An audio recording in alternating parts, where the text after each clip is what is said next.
Everyone, I'm Marisa. I am a registered nurse and aesthetic nurse specialist from Los Angeles, California.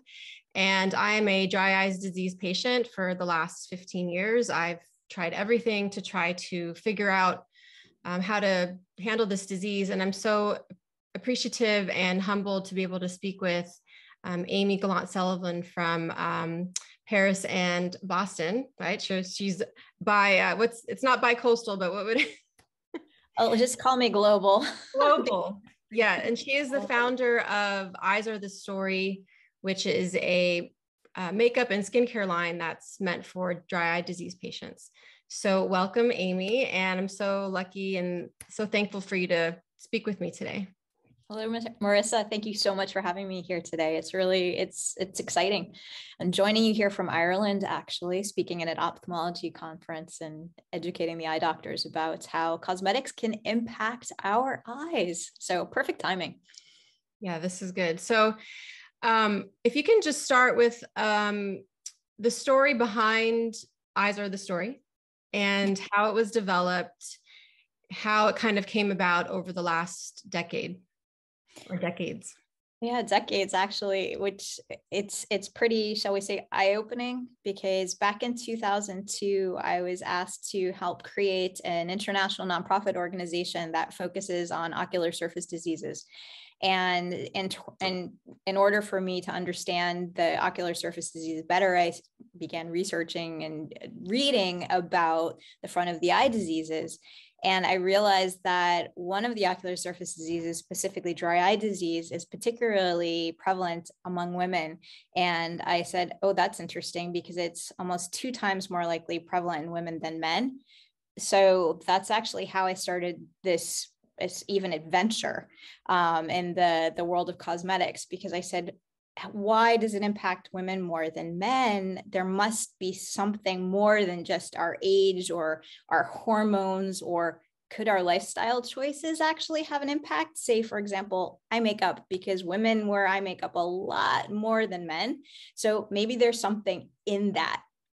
There's more to the story. And that's literally how it started. So it was an instant question that I had back in 2002. Could mascara, it actually started with mascara, could the mascara that we use actually impact our eye health? So it started once upon a time, 20 years ago. Yeah. And I think, women don't want to give up their makeup, even though they might have symptoms. And I think for me, I've been wearing eyeliner and makeup since I was probably 15, 16. And I would, borrow it from my mom. And then when I was able to go to the mall by myself or the store, I'd buy some. And, when I started developing dry eye symptoms, I didn't really put the 2 and 2 together. Just thinking that it had something to do with the pterygium surgeries that I had. So I had pterygiums that were growing over my eyes and I had them removed. And that's when my dry eye symptoms started. So it wasn't even something that I've actually thought about, nothing that even the doctors recommended. I've been to probably half a dozen optometrists and ophthalmologists. Not one of them ever said, it could be the mascara, the cosmetics, and I would go into the appointments with probably a little mascara on. So not one of them even mentioned it might be the products that you're putting on your eyes. So this is so revolutionary and so important for the cosmetic industry. I'm an aesthetic registered nurse, so I see a lot of women who they don't come to me for their dry eye, of course, but they're coming in for wrinkles around their eyes because I do inject Botox. But it's something that it's a lot of women and just everybody, they really don't even know that it could be contributing to their dry eye symptoms. So it's taken me a long time to figure it out. And I'm so glad that we met and we've been able to we're able to do this and put this out there so everybody can learn about, what could be contributing to it. And a lot of it's cosmetics. So it's interesting. Sorry, but it's interesting what you say about how doctors might not have known about the correlation between our cosmetics choices and our eye health. But what's interesting, you have to step back a moment, because even something like dry eye disease, it is a disease. It's not a syndrome, it's a disease. And it's really omnipresent. It impacts millions of people around the world in many different ways. But it's something that, again, with my other organization called the Tear Film and Ocular Surface Society, we educate eye care specialists, and literally we collaborate with doctors in over 100 countries, but we educate them about ocular surface diseases and dry eye disease. And so many of them don't even know that it's a disease. So that's the first step to actually educate people that this is something that really impacts the quality of life of millions of people around the world. So then once you get past that step, you have to say, okay, so what is it really? How do we manage, treat, and how do we live with it? So then you can introduce the conversation and the education about the cosmetics that we use. And if you realize, I think it was the Breast Cancer Association, and they had an awareness program that said that women use about 12 products a day and men use 6. So we're not just talking about women here, we're talking about everyone, but the cosmetics that we're using, the ingredients in the cosmetics, the application of the cosmetics can impact our eye health. And that's part of the education that we all need to learn about, not just us, but also our eye doctors, because we all have to have the conversation together to say, I use these treatments, I use these products, I've had these procedures, and oh, well, maybe that could impact a diagnosis or treatment. Right. Well, I think with my experience, and I think a lot of patients can relate that are possibly watching this video, that a lot of doctors, optometrists or ophthalmologists, they didn't take my dry eye seriously. I didn't think. It was kind of like they saw it all the time. They just didn't really put any effort into really getting down to what could be the root cause. Some of them, I had one doctor even tell me that it was just allergies and that I didn't show any symptoms of dry eyes. It was probably allergies, and she prescribed me allergy drops. So I know a lot of us have been frustrated with going to doctor after doctor and not really them taking it seriously. Well, it's not their fault, because again, it's something that has not been in all of their training as well. So I don't want to say it's a trend, but it's definitely a growing trend. So it's a lot more prevalent than it was before, because I think it's due to a lot of the education that we've realized, say, over the last 20 years, and what we're learning, and also addressing the unmet needs of, again, millions and millions of people around the world that do have this disease. So it's very important to really encourage the conversation and the education. So the more we talk about it, the more we share the story, the more we share our stories, it helps the learning curve. So, more and more doctors obviously will, bring the conversation into their practice, hopefully. So I've actually had the opportunity to try some of the Eyes Are the Story products. I bought the mascara actually, I think it was a year ago. I discovered it through a Facebook group. The dry eye, I think it's called just dry eye disease symptoms. And I've loved it. I use it every morning. Some days I try to go without a little bit of mascara, but it's really hard because I've been wearing it so long. Yeah. And I love that the mascaras come in a 3-pack. Mm-hmm. And can you talk a little bit about the products, what's coming out, the items that are available currently? Well, thanks for finding us. We actually launched in 2020. What a wonderful year to launch a new business. So it's been, again, a learning curve for all of us, but it's really exciting because we realized that a lot of people would really like to pay attention to their eye health and what they can do differently to help it. So some of the products that we have, we launched with a very small line, because our objective is really to begin the story and the education about the importance of eye health and the preservation and prevention. So what we started with are the basics. Basically, what do you use in the morning before you go to work, and what do you use at night before you go to bed? Or in some cases, what should you use? So we started out with basics. One, we have a facial cleanser, which is eye safe. So again, first of all of our products were actually tested to validate the claims of being safe for sensitive eyes and sensitive skin, and also those with dry eyes, and also who use contact lenses, because again, a lot of us have very sensitive eyes, but some of them are a little bit more than others. So, but we actually did trials to validate all of our claims. And these trials are not mandatory for cosmetic products, and a lot of extra testing is definitely not necessary for products in the US. So we actually did the tests in Europe, and the regulations for cosmetic formulations in Europe are a lot more strict because, for example, in the US, only 11 chemicals are banned for formulations. In Europe, more than 1,300 chemicals are banned for the formulation of cosmetics. So the fact that we did the formulations to be approved in Europe and also did the trials in Europe, it says a lot. And we've been approved so far to sell in over 30 countries, which is amazing because we're still a startup. Right. So congratulations. That's amazing. Yeah. Thank you. That's great. So that's part of that's kind of the backstory for all of the products. We have the facial cleanser. So what you wash your face with in the morning is very important because we need to use safe products for our eyes, because whatever you wash your face with will obviously impact your eyes. We also have eyelid wipes, which are good for cleaning the lids and also removing eye makeup. And then we have a serum, which is good for the delicate eye area. And we can also, I would say, dab it onto the lids, because we've seen a lot that says a lot of people have flaky skin on the lids. So you can actually dab it around the eyes and on the lids delicately. It's not to put in the eyes, but it's wonderful. And it's very soft and soothing, and you can use it under the eye makeup. And so it's great to have as sort of a little bit of a moisturizer, anti-aging tool before you put on the eye makeup. And then in terms of the eye makeup, we started with the mascara on the eyeliner. Again, the basics, because again, those of us with really sensitive eyes, we want to be able to use some product. It's just like some cases, any product is already a first step. So we started with the basics. So can you talk a little bit about you've shared it with me, but are you able to talk about the products that you have coming out in the future? So, well, first of all, you mentioned the mascara, and I want to say, so the mascara minis, they're really fun because they did this intentionally, because a regular tube of mascara is about, that's big. This is one of our eyeliners, but a regular size tube of mascara is about the same size as the eyeliner. But I said, wait a second. Women have a nasty habit of keeping their mascara around for a really, really long time, 6 months, 12 months or longer. Okay. I'll see that. So have you ever licked a mascara wand or put water in it or something to make it last longer?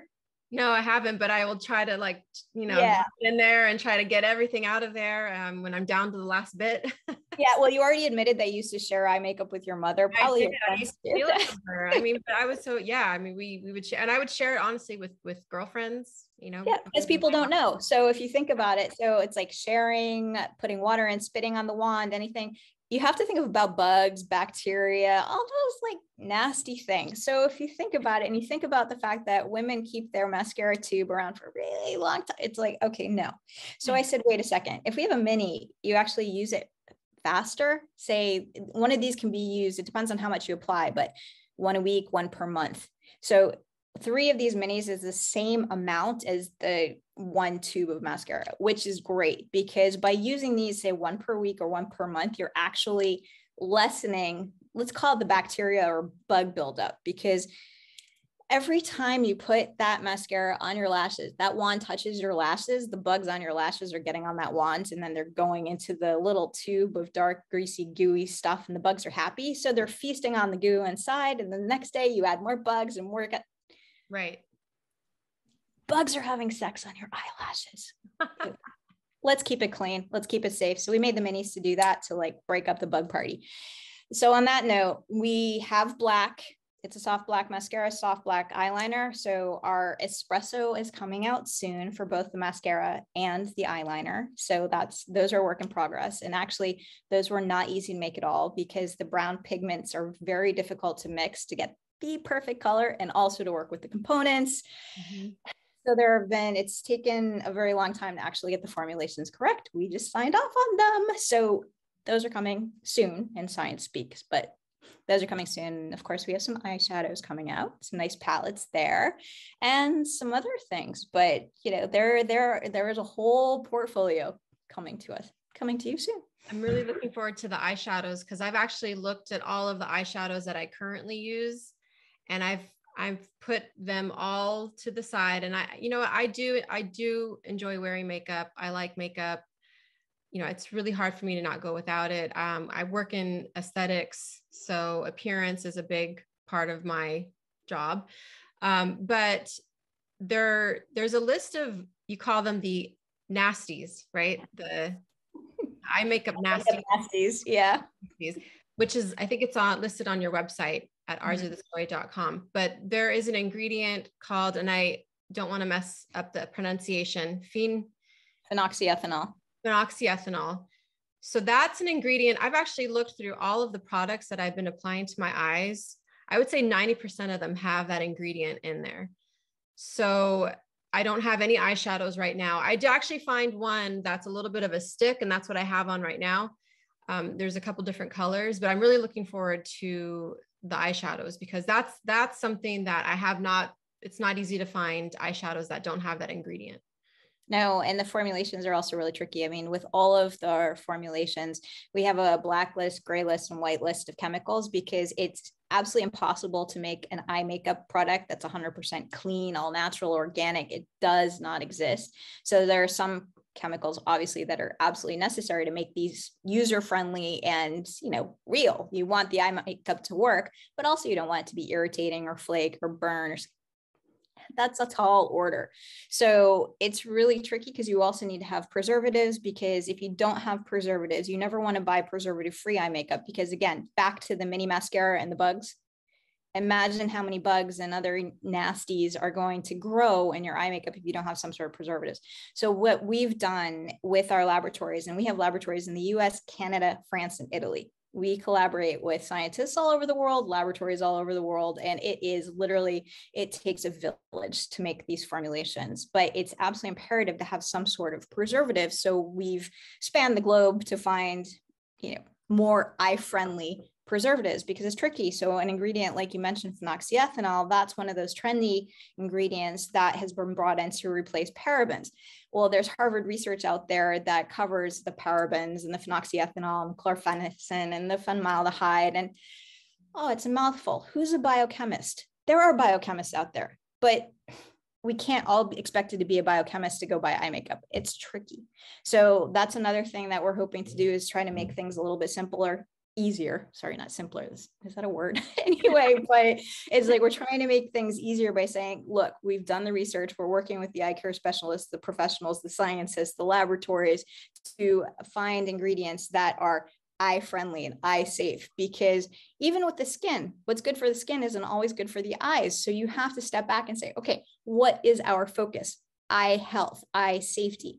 So we found preservatives, we found cocktails of preservatives in our proprietary formulations, but you have to have them. So we found them, and it's hard because there are a lot of nasties out there, and some things should never, ever go anywhere near your eyes. Right. And there are other things that you might have to have this much ingredient in, but you have to put it in a certain way. There are ways to stabilize them so they don't convert into ugly things. Right. It's a lot of science, but that's why we work with the best in order to get the safest, best formulation. So no, it's tricky. So we've come up with a top 10 list of those eye makeup nasties, but it's definitely not the only list. There are so many more chemicals out there that we would not recommend using, but those are some of the top ingredients that you will recognize on eye makeup right away. Mm-hmm. You talked a little bit about, just touching on products that should not go anywhere near the eyes. So since there's a lot of it's so hard to find products that don't have the nasties. So what would you recommend for, let's say, someone that's maybe wanting to still use the Retin-A, or use, you know, their, whatever products that might have one of the nasties in? Do you think it's still okay to put it around not the eye area, or should it be completely avoided on the face? Well, again, it's so for the retinols, for example, everybody loves them because it basically, I don't want to say they erase the fine lines, but they definitely can soften the lines. And there are a lot of aesthetic treatments out there that can be alternatives to retinols at this time. Right. And there are more coming out. But in terms of the retinols, if you do want to use one of those creams, for example, you really need to avoid the eye area. So I usually say, it's like, okay, avoid the eye area. But what's that? So I like to say, think of Audrey Hepburn in Breakfast at Tiffany's with her eye mask on. I don't know, here, use this, covering the eyes, right? And keep the creams away from that area. Think of Audrey Hepburn with her eye mask. Just keep the retinol creams away from that eye area and it's better. But then, you think about it, and if you wear retinol at nighttime, which usually if it's a non-ester form, you want to wear it at nighttime because it's deactivated by the sun. But if you're going to sleep with it, it's probably getting all over your pillowcase and it's probably just going to end up around your eyes anyway. Well, we don't want sun on our face anyway, so why don't you put on a hat? Yeah, no, I mean, there's other alternatives.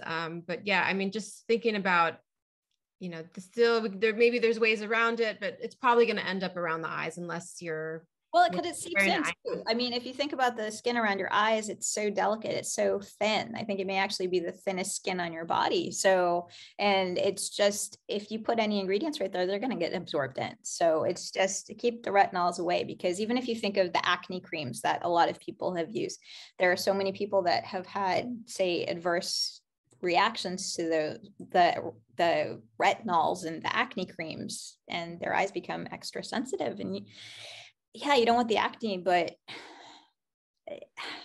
how do you balance it out? So sometimes you just have to say, okay, what is my objective here? Okay, nobody wants crow's feet, obviously, but everyone's going to age. So let's just find alternatives. So it's just like with anything, in moderation, but know where to use it, how to use it. And then it's just, you have two eyes. Yeah, I mean, and I think prevention, I talk about that a lot with my patients. I mean, I work under a dermatologist, but we all talk about prevention is easier than correction and less expensive. So sunscreen is number one. I mean, if you're concerned at all about aging of the skin, especially around the eyes, I mean, if you're not going outside with sunscreen or wearing a hat and not letting your face get tanned or burned, then I mean, you're just setting yourself up for aging of the skin around the eyes. But that's not everybody has that ability. A lot of people are outside, they forget their hat. I have kids, they play sports, so we're outside all the time. So it's not easy, but it's definitely something that you can prevent.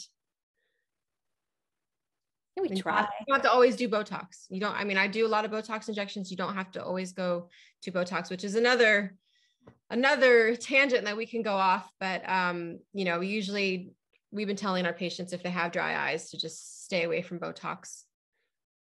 Or go to an eye care specialist for the injections as well, or have a consultation with your eye doctor and say, I'd like to use Botox. What is your advice? So that's what we always say for people who ask us, what do you think about Botox? Yeah. Say, just make sure you tell your eye doctor that you're doing it, because they may not be aware of your treatments. And again, it's our lifestyle choices. What creams do we use? What aesthetic procedures are we doing, dreaming of? So there's so many different treatments and aesthetic procedures, and they're so tempting. It's like, oh, I want to try that. So, right. Can you talk a little bit about where consumers can find your products, and if there is do you sell to optometrists, ophthalmologists? Can they carry them in their offices, or is it just online? Thanks for that question. Really good one. So right now we're available in the US and Canada, and soon in the UK and in Europe and Australia and New Zealand, and some other countries coming soon, which we will announce. Everything, if you follow us on eyesofthestory.com, we'll be announcing everything also on our Instagram and Facebook pages.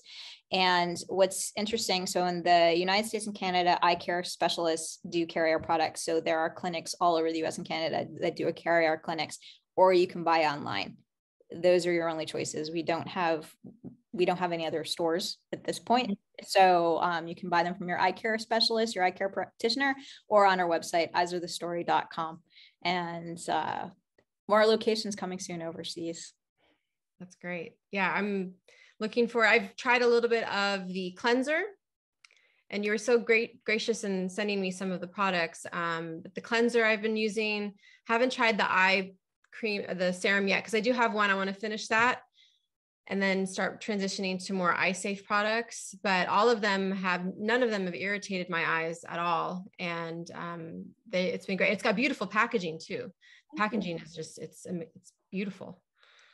We like to do things differently because also if you think about it, because we are selling through eye doctors and health specialists, for us, it's really important because a lot of patients, for example, who go in to see a doctor usually are terrified or they're grumpy and they feel old, ugly, and sick. And the thing is, when you go into a doctor's office and you're given a bottle of white plastic, okay, you say, you feel old, ugly, and sick. But if you go into a doctor's office and they give you some pretty box with something pretty inside, you feel like you've just been to a designer department store or like a jeweler's or something, or even an Apple store. You can't wait to go home and open that box and see what the goodies are inside. And so with the packaging, we wanted people to realize that, eye health is actually pretty sexy because eyes are pretty sexy. So why not have fun with it? Why not be able to go to your eye doctor's office and go to the clinic and walk out happy and compliant and say, something, I'm going to do something that's eye safe and be happy about it. And, maybe it can really help too, because it'll help you feel good about yourself because you can use the eye makeup again, and it helps with the self-esteem and it just makes you smile. So why not have pretty packaging?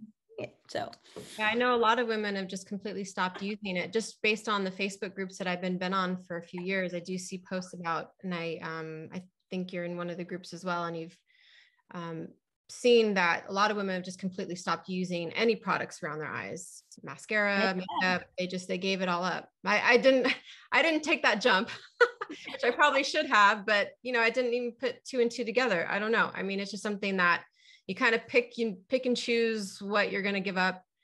And my dry eyes have been good for a while. Then they get bad with pregnancies, hormone changes. They've actually been so much better since I've transitioned over to your products. And my eyes actually feel, we have good and bad days. Some days the eyes feel great and you don't know why. And other days they feel like crap and you don't know why either. So, but I will say, and this is not just because we're doing this and you sent me the products, but honestly, truly, my eyes have actually felt really, really good from using the products. In addition to doing some IPL treatments, I stopped doing Botox around my eyes. I stopped using Retin-A. I'm kind of just starting all over.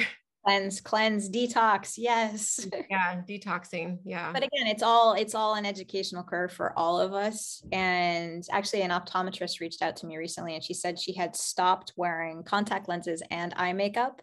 And when she started using Eyes Are the Story, she was able to wear eye makeup and contact lenses again. So, and again, also other people have written to me saying, thank you so much for helping me regain my self-esteem and confidence because I can walk outside of the house now and feel pretty. Yeah. So you're helping a lot of women and we thank you.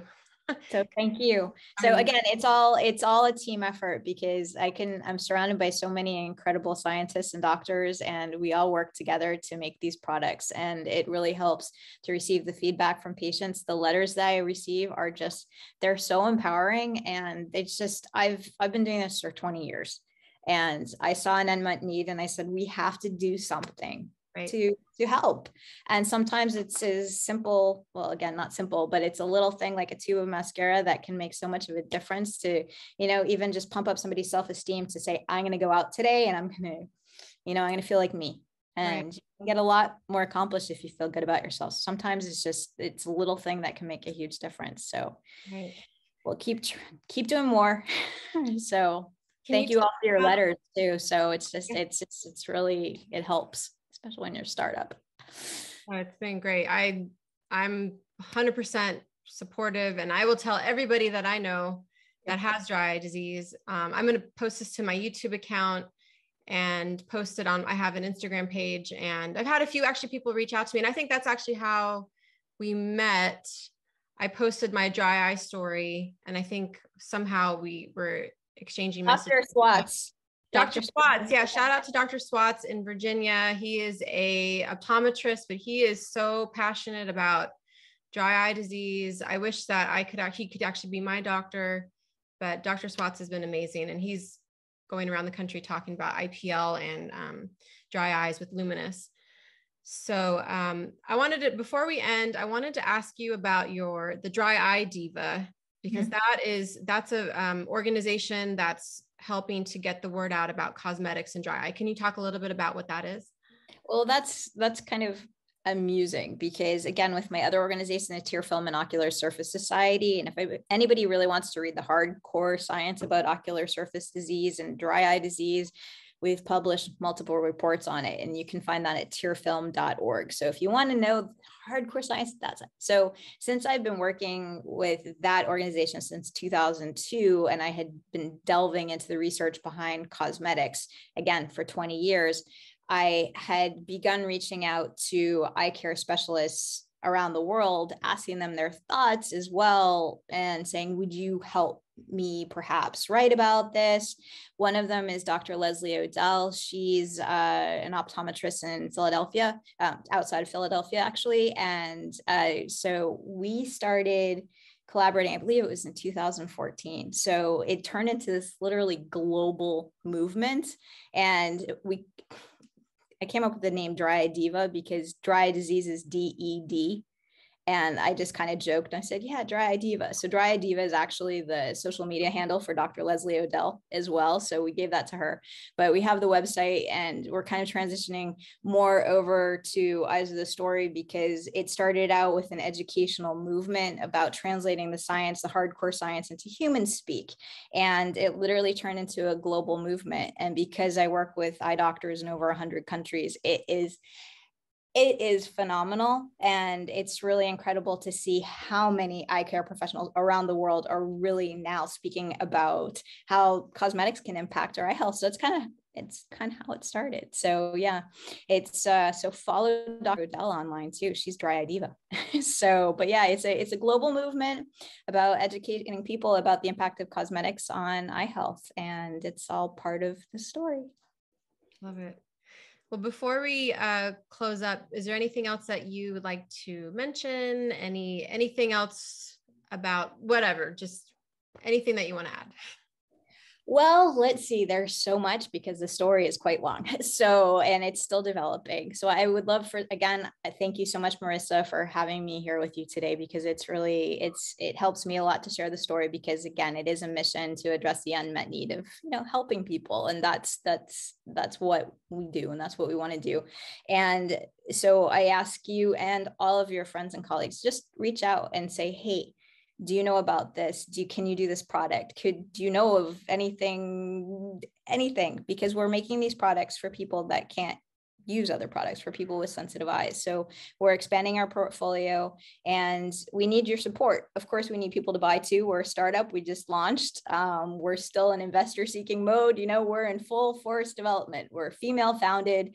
We're all about the female cause. So your support really, really, really makes a difference. So follow us, ask your friends to follow us. And obviously it'd be great if, your friends also bought our products. So yeah, I've been telling everyone I know, even those that don't have dry eyes, even my sister wears sensitive eyes as well, because everybody has sensitive eyes.